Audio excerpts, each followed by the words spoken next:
Yes, reka nguhereze ikaze nawe umpereze umwanya ubundi nkunyuranyurire muri yano makuru akomeje kugenda agarukwaho kenshi cyane n'ibitangazamakuru bikomeye hano mu gihugu cy'u Rwanda. Ni kuri uyu mugoroba wo kuri uyu wa kabiri, ni ku itariki ya 23 z'ukwezi kwa Jenda, umwaka nawo ni w'ibihumbi 2025. Nyemera turebere hamwe iby'aya makuru akomeje kugenda ayobekana kuri uyu mugoroba wo kuri uyu wa kabiri. Ni amakuru akomeje kugenda agarukwaho kenshi cyane kuva mu rukerera rwo kuri uyu wa kabiri, ni ku itariki ya 23 z'ukwezi kwa Jenda, umwaka nawo w'ibihumbi 2025. Nyemerera ngusesengurire iby'aya makuru akomeje kugenda ariza abatari bakeya, by'umwihariko hano mu gihugu cy'u Rwanda ndetse no hanze yaho. Ni inkuru ibabaje cyane ikomeje kugenda ishengura imitima ya benshi, by'umwihariko mu mitima y'abanyarwanda hakomeje kugenda hasigaramo ibikomere by'umwihariko. Yes, ndakwisabira ko wanyereka ko turi kumwe ubicishije mu buryo bwo gufungura ibuto ya subscribe. Urabikora ute rero? Urasabwa kuba wafungura iyo buto yanditseho sabone cyangwa se subscribe, warangiza ugakanda kuri ako kazogera baraba bakweretse, bamara ugakandaho bakakwereka amajambo 3, ugakanda kurya mbere. Aho ngaho uraba unyeretse ko turi kumwe ndetse uri kunkurikirana 5 kuri 5. Niba wamaze kubikora rero unyeretse ko turi kumwe, nanje mpise nguhereza ikaze, nkwifurije gukomeza kugubwa neza ndetse n'ibyo ukora byose bikomeje kukugendekera neza 5 kuri 5 nkuko ubyifuza. Reka twikomereze n'amakuru yacu akomeje kugenda agarukaho kenshi cyane hano mu mujyi wa Kigali, by'umwihariko dore ko aya makuru ari naho akomeje kugenda asohokera cyane hano mu gihugu cy'u Rwanda.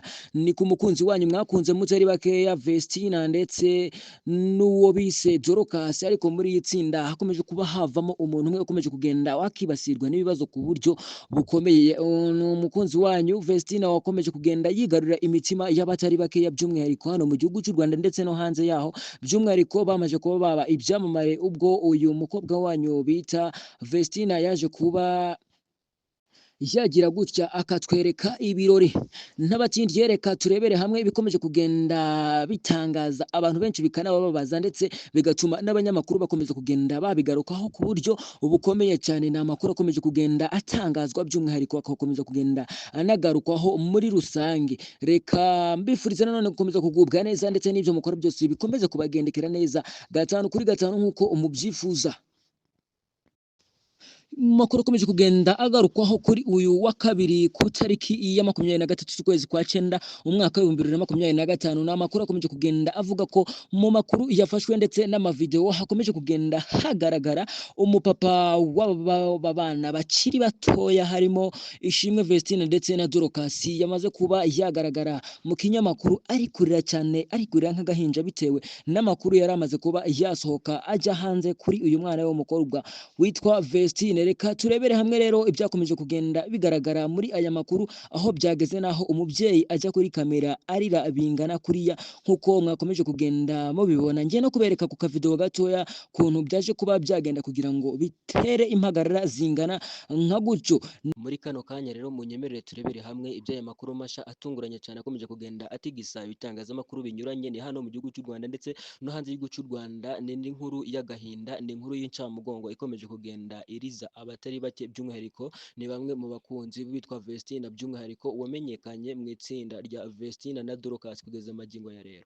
Ni mu ndirimbo zo guhimbaza no kuramya Imana, ndetse kandi uyu nguyu yaje kuba yamenyekana cyane, by'umwihariko nyuma y'uko yaje kuba akundana n'umugabo we Idrissa Wedrogo. Ni umugabo w'umunyaburkina Faso bagiye bagarukaho cyane bitewe n'uko uyu mugabo arusha ubwa Vestina imyaka myinshi cyane. Ibi byose byakomeje kugenda bigarukwaho bituma n'umugabo we abasha kuba yaba ikimenya bose hano mu gihugu cy'u Rwanda. Ku itariki ya 7 z'ukwezi kwa 5 aba bombi bafashe icyemezo cyo kuba barushinga mu buryo bwemewe n'amategeko, ari nabwo basezeranye imbere y'Imana. Baza kuba bafata icyemezo cyo guhita baja noneho mu gihugu ca Burkina Faso kugeza magingo ya rero. Ni byinshi byakomeje kugenda bigarukwaho nyuma y'uko n'ubundi abangaba bombi babanye. Hari benshi bakomeje kugenda bagaruka kuri uyu mugabo ngo bagaragaza ko batamwishimiye mu bitekerezo byagiye bitangwa kuri live streaming y'ubukwe bwabo. Abo bagiye bagaragaza ko rero ngo batishimiye uwitwa Idrissa Wedrogo, by'umwihariko hanini bakabishingira ku kuba uyu nguyu ngo atabasha kuba yaseka cyangwa se ngo kuva bamenya ko yamenyanye n'uwitwa Vestina, ngo umukobwa bakundaga abatari bake, ngo ntabwo bigeze bamubona aseka, ngo sinzi niba ari ukuba atishimiye uyu mukobwa cyangwa se byaba ari ibindi. Kugeza magingo rero ntago ibingibi byo tugiye kuba tugarukaho, ahubwo tugiye kuba tugaruka ku nkuru y'agahinda yakomeje kugenda ivugwa kuri aba bombi nyuma y'uko bimukiye mu gihugu ca Burkina Faso. Ni byinshi byakomeje kugenda bigarukwaho kugeza magingo aya, inkuru iteye agahinda ari inkuru yerekeranye n'urubyaro rwabo rwa mbere, dore ko ibingibi byanagiye bigarukwaho nanone, aho byagiye bivugwa ko uwitwa Vestina ngo yaba yaratewe inda, by'umwihariko akayiterwa ubukwe butari bwaba, aho byatangajwe ko ngo rero baje kuba bashyingiranwa, inda ari nkuru cyane. Amakuru kugeza mu magingo rero akomeje kugenda agarukwaho yuko byerekeranye n'uko uyu mukobwa Vestina noneho yaje kuba ajya mu bitaro, aho yaje kuba abyara umwana udasanzwe. Benshi bakomeje kugenda bibazaho bakibaza impamvu kugeza magingo aya Vestina wakoreye Imana yaba ahuye n'ibibazo bimeze uku nguku, ndetse hakibazwa niba koko uwitwa Idrissa Ouedraogo ari we uri buze kuba yabyihanganira. Ni byinshi rero byakomeje kugenda bigarukwaho, cyo tugiye kuba turebera hamwe 5 kuri 5 mu buryo burambuye muri aya makuru.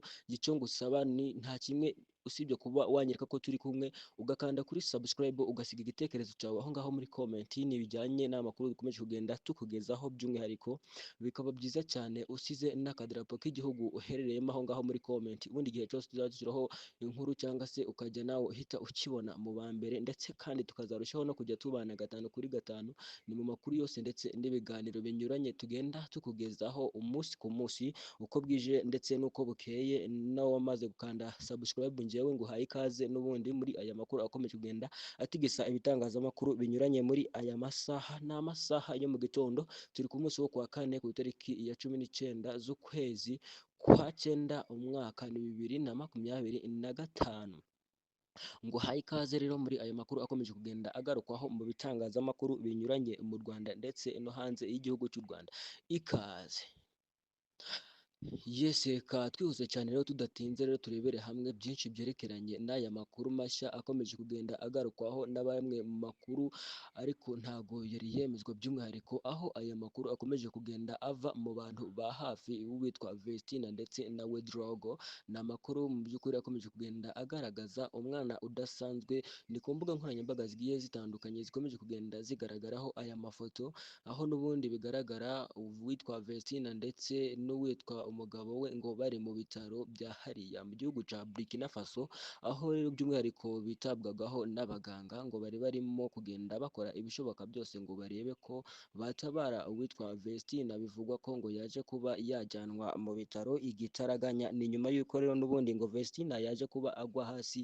Amakuru akavuga ko rero akigwa hasi ngo yahise yumva ari kuribwa mu nda, aho rero ngo yahise ajyanwa mu bitaro igitaraganya.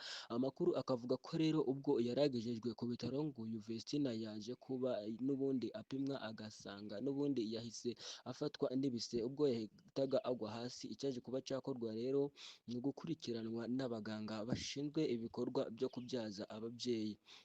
Amakuru akomeje kugenda avuga ko rero uyu Vestina yaje kuba by'umwihariko noneho abasha kuba yabyazwa nyuma y'amasaha agera kuri 4 ari kuribwa n'ibise. Amakuru akavuga ko rero ubwo yari amaze kubyara aribwo byaje kuba bitungurana mu buryo bukomeye cyane, ubwo yaje kuba abyara umwana kugeza magingo aya n'ubundi bivugwa ko adashitse. Amakuru avuga yuko rero ubwo yari amaze kubyara uyu mwana ngo mu by'ukuri bigaragara ko adashitse. Benshi baje kuba bibaza ku byerekeranye no kuba uyu mukobwa yaba adashyitse, umwana udashyitse, dore ko benshi n'ubundi batiyumvishaga n'ubwo ubukwe bumaze igihe kirekire, n'igihe baba by'umwihariko baba barakoreye iyi mibonano, by'umwihariko Vestina agasama, n'ubundi wasanga hadaciyemo iminsi myinshi cyane. Ariko benshi ntago baje kuba babyitaho bitewe n'uko byagiye bivugwa inshuro nyinshi ko uyu Idrissa Ouedraogo ngo yateye inda mbere y'uko ubukwe buba, ndetse bikavugwa ko uyu nguyu ubukwe bwabaye inda yari imaze kuba ikura.